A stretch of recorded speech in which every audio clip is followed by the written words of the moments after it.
Welcome to BRK news.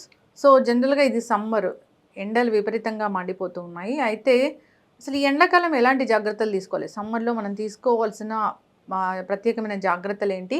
ఇక సమ్మర్లో దాహం తీరినట్లుగా ఉంటుంది. సో దానికోసం మనం చేయవలసిన రెమెడీస్ ఏంటి? పూర్తి వివరాలు తెలుసుకుందాం. మనతో పాటు ఉన్నారు ప్రముఖ vegetable therapist and sun spiritual society founder Vikramaditya Guruji గారు. గురుగారు నమస్కారం అండి. సూర్యోస్మితల్లి. గురూజీ, సమ్మర్ వచ్చింది కానీ బాగా ఉండే ఎండలు అంటే ఇప్పుడే స్టార్ట్ అయిపోయాయి చాలా పెద్ద పెద్ద ఎండలు. అయితే ఈ సమ్మర్లో బాగా డీహైడ్రేట్ అవుతాము, రకరకాల జబ్బులని వస్తూ ఉంటాయి. డీహైడ్రేషన్తో హార్ట్ అటాక్ కూడా వస్తుందని చెప్తూ ఉన్నారు. మరి జాగ్రత్తలు ఏం తీసుకోవాలి? ఎటువంటి వెజిటబుల్ జ్యూసెస్ అనేవి తీసుకోవాలి? ఇక మాటికి గొంతు తడారిపోతూ ఉంది, దాహం తీరినట్లుగా ఉంది అన్నప్పుడు ఎటువంటి హోమ్ రెమెడీస్ పాటించాలి గురువుగారు? మొట్టమొదటగా అంటే మీరు ఏం చెయ్యాలని అడిగారు, ఏం చేయకూడదో కూడా ముందు తెలుసుకోవాల్సింది. బయట ఎండ వేడి విపరీతంగా ఉందని చెప్పేసి అని ఐస్ క్రీమ్లు, ఐస్ ఫ్రూట్స్, ఫ్రిడ్జ్లో చల్లటి వాటర్ ఎక్కువ తీసేసుకోవడం ద్వారా వచ్చేటువంటి ప్రమాదాలు, పరిణామాలు అధికంగా ఉంటాయి. ఇవి చేయకూడని పనులు. శరీరం బయట ఉన్నటువంటి టెంపరేచర్కి తట్టుకోలేక శరీరం అల్లల్లాడిపోతూ ఉంటుంది. అలాంటి సమయంలో అంటే ఒక గ్లాసుడు ఒక 200 ml చల్లటి నీళ్లు తాగడం కన్నా ఒక 10 ml హాట్ వాటర్ అద్భుతమైనటువంటి సేదం తీరుస్తుంది. అవునా? ఎండాకాలం అంటే ఉష్ణైన శీతలం అంటుంది శాస్త్రం, వైద్య శాస్త్రం, ఆయుర్వేద వైద్య శాస్త్రం.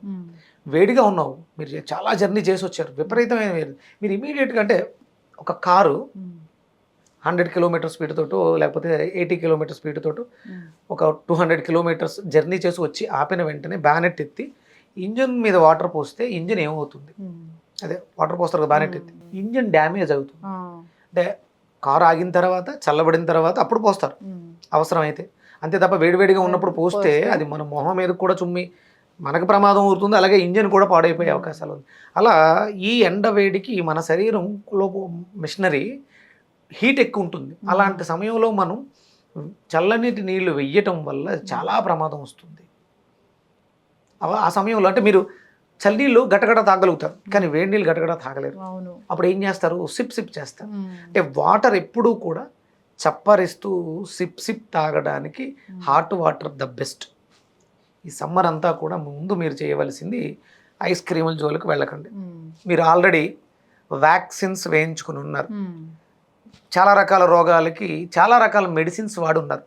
మెడిసిన్స్ వాటి సైడ్ ఎఫెక్ట్స్ మన మీద ప్రభావాన్ని చూపించడానికి ఎక్కడ దొరుకుతామా అని ఎదురు చూస్తూ ఉన్నాయి, దొరికేస్తాం. దాంతోపాటు గ్లోబల్ వార్మింగ్ ఒకటి అనౌన్స్ చేశారు. ఈ సంవత్సరం టెంపరేచర్ 100ని టచ్ చేస్తుంది. అంటే పెరగవచ్చు తెలియదు. అమెరికన్ అసోసియేషన్ మీకు గ్లోబల్ వార్మింగ్ని అనౌన్స్ చేసింది. 1.5 డిగ్రీ సెల్సియస్కి హీట్ పెరిగే ఛాన్సెస్ ఉన్నాయి. అది ఈ సంవత్సరం పెరగచ్చు, వచ్చే సంవత్సరం పెరగచ్చు. ఈ సంవత్సరం గ్లోబల్ వార్మింగ్ అయితే పెరిగే ఛాన్సెస్ ఉన్నాయి. చాలా జాగ్రత్తగా ఇప్పటికే మనకి హైదరాబాద్లో నీటి అద్దరి స్టార్ట్ అయిపోయింది, వాటర్ ప్రాబ్లం కూడా ఉంది. ఎందుకంటే మనం ఈ ఫిల్టర్స్ వాడి, మనం ఆర్ఓ ఫిల్టర్స్ వాడి నీటిని చాలా వృధా చేసేసాం. భూగర్భ జలాలు అడుగంటుపోయినాయి, ఉన్న చెట్లన్నింటినీ కొట్టేసాం, ప్రకృతిని సర్వనాశనం చేసేసాం. దీంట్లో మార్పు రావాలి.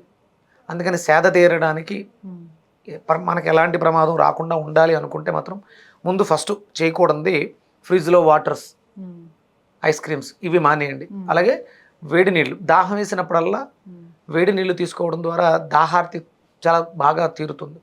దాంతోపాటు మజ్జిగ, పల్చటి మజ్జిగ తీసుకోవాలి. డేలో టీ కాఫీలు తాగొద్దు. ఇవి అంటే ఎసిడిక్ నేచర్ హై వెళ్ళిపోతుంది. మామూలుగానే టెంపరేచర్ బాగాలేదు, ఎసిడిక్ నేచర్ యాడ్ అయితే బీపీలు, షుగర్లు ఇంక్రీజ్ అయ్యే ఛాన్సెస్ ఉంటాయి. అందుకని టీ కాఫీలు ఈ సమ్మర్ అంతా మానేసి అవకాశం దొరికినప్పుడల్లా పల్చటి మజ్జిగ, నిమ్మకాయ ఎక్కువగా వాడుతూ పులుపుని బాగా తీసుకోవాలి. విటమిన్ సి కావాలి. అంటే నోట్లో ఒక ఉసిరికాయ ముక్క పెట్టుకుంటే వచ్చేటువంటి లాలాజలం మనకి సేద తీర్చాలి. అందుకని ఉసిరికాయని బాగా వాడుకోవాలి. అలాగే ఈ సమ్మర్లో అత్యద్భుతంగా మనకి ఉపయోగపడే ఏకైక పదార్థం, మన ప్రాణాన్ని రక్షించే పదార్థం బూడిద గుమ్మడికాయ. ఈ సమ్మర్ అంతా కూడా నేను మామూలుగా చెప్తాను బూడిద గుమ్మడికాయ ఉదయం మధ్యాహ్నం మాత్రమే తీసుకోండి అని. ఈ సమ్మర్ చెప్తున్నాను ఉదయం మధ్యాహ్నం సాయంత్రం 3 పూటలా తీసుకోవచ్చు.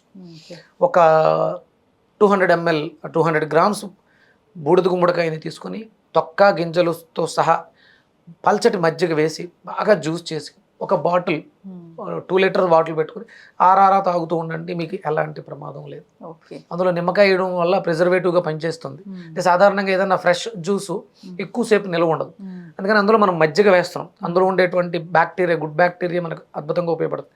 అలాగే అందులో వేసినటువంటి నిమ్మకాయ ప్రిజర్వేటివ్గా ఉపయోగపడుతుంది, మనకి మధ్యాహ్నం వరకు కూడా ఉపయోగపడుతుంది.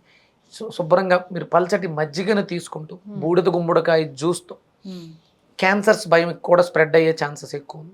ఈ బూడిద గుమ్మడికాయ క్యాన్సర్ని కంట్రోల్ చేయడానికి చాలా అద్భుతమైనటువంటి వాహకంగా.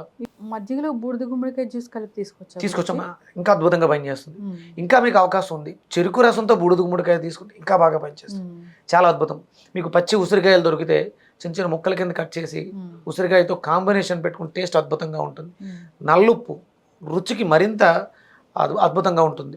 అందులో దోరగా వేయించినటువంటి జీలకర్ర ఇంకా అద్భుతంగా ఉంటుంది. వేయించినటువంటి వాము మనకి డైజెషన్ సిస్టమ్ ఇంప్రూవ్ అవడానికి. అంటే ఇప్పటి వరకు మనం అరుగుదల సమస్యతో బాధపడ్డాం అందరం, 99% అందరికీ కూడా డైజెషన్ సిస్టమ్స్ డ్యామేజ్ అయిపోయాయి.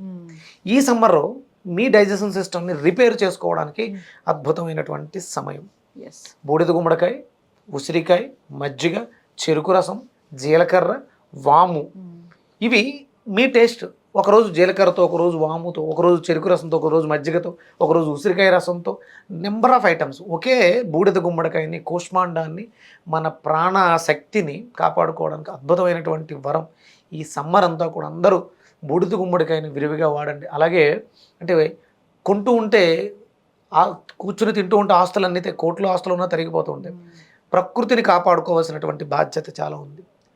ధర్మో రక్షితి రక్షిత, వృక్షో రక్షితి రక్షిత. వృక్షాలు పెంచకపోతే రాబోయే రోజులు చాలా దారుణంగా ఉంటాయి. అందుకని దయచేసి అందరూ కూడా ఇదొక యజ్ఞంగా పెట్టుకుని వృక్షాలని కూడా పెంచాలి. అందులో ప్రధానంగా సీతా అశోక అని అశోక చెట్లు ఉంటాయి. అంటే రోడ్డుకి ఇరువైపులా పొడుగ్గా ఉండే చెట్లు అశోక చెట్లు కాదు, అవి నరమాడి మామిడి చెట్లు అంటారు. వాటి నల్లటి కాయలు ఉంటాయి. కానీ మనం వేయాల్సింది సీతా అశోక చెట్లు. మీరు నెట్లో కొడితే అద్భుతమైనటువంటి ఫ్లవర్స్తో, గుత్తులు గుత్తులు ఫ్లవర్స్ తోటి చాలా అద్భుతంగా, అంటే శోకం లేకుండా చేస్తుంది ఆ చెట్టు అశోక. అది మనకి అస్సలు అంటే ఎలాంటి ఇబ్బందులు లేకుండా అనారోగ్య సమస్యల నుంచి దాని బెరడు పనిచేస్తుంది, దాని ఆకులు కషాయం పనిచేస్తుంది, దాని పువ్వుల యొక్క సువాసన మనకి ఆహ్లాదాన్ని ఇస్తుంది. అంటే రావణాసుడు ఎత్తిపోయిన తర్వాత సీతాదేవి ఆ వనంలో, అశోక వనంలోనే ఉండడం వల్ల ఆవిడకి దుఃఖం లేకుండా చేసింది ఆ వనం. అశోక చెట్లు పెంచాలి, కొంకుడు చెట్లు పెంచాలి, భూతాపాన్ని తగ్గిస్తాయి. ఉసిరి చెట్లు పెంచుకోవాలి, మనకు అవసరం. రాబోతున్న రోజులు చాలా దారుణంగా ఉంటాయి. చెట్లను పెంచండి, ఆరోగ్యంగా జీవించడానికి మనకు అద్భుతమైనటువంటి అవకాశం ఏర్పడుతుంది. ఖచ్చితంగా గురుగారు చాలా చక్కగా చెప్పారండి. ఈ కాలంలో గోరువెచ్చని నీళ్ళు తీసుకుంటే మంచిది, దాహం అనేది వేయకుండా ఉంటుంది, డిహైడ్రేట్ అవ్వకుండా సఫిషియెంట్ వాటర్ అనేది తీసుకోవాలి. ఇక అంతే. ఒకవేళ ఎవరికైనా పానిక్ అయిపోయి పడిపోయారు, ఇమీడియట్గా మీరు చేయాల్సింది ఐసీయూ మనం తీసుకోవాల్సినటువంటి ఐసీయూలో ఉపయోగపడుతుంది లెమన్ కూడా దగ్గర పెట్టుకోండి. కళ్ళు తిరుగుతున్నాయి, పడిపోతాము, హార్ట్ అటాక్ వస్తుంది, లేకపోతే పెరాలసిస్ వస్తుంది, మనకు అనిపించిన వెంటనే నిమ్మకాయని బొగ్గను పెట్టుకొని కొరికేయండి. ఎమర్జెన్సీ మనకు అద్భుతంగా మీకు రాబోతున్న పెను ప్రమాదాన్ని సింపుల్గా చేసి ఆపుతుంది. ఖచ్చితంగా గురుగారు చక్కటి ఇన్ఫర్మేషన్ అండి. అందరూ ఫాలో అవ్వాలి. ఈ వేసవిని మరింత హ్యాపీగా గడపాలని కోరుకుందాం. వెకేషన్కి వెళ్తూ ఉంటారు, సో మంచిగా దీన్ని ఎంజాయ్ చేయాలని కోరుకుందాం. చక్కటి ఇన్ఫర్మేషన్ అండి, ధన్యవాదాలు. సూర్యోస్మిత.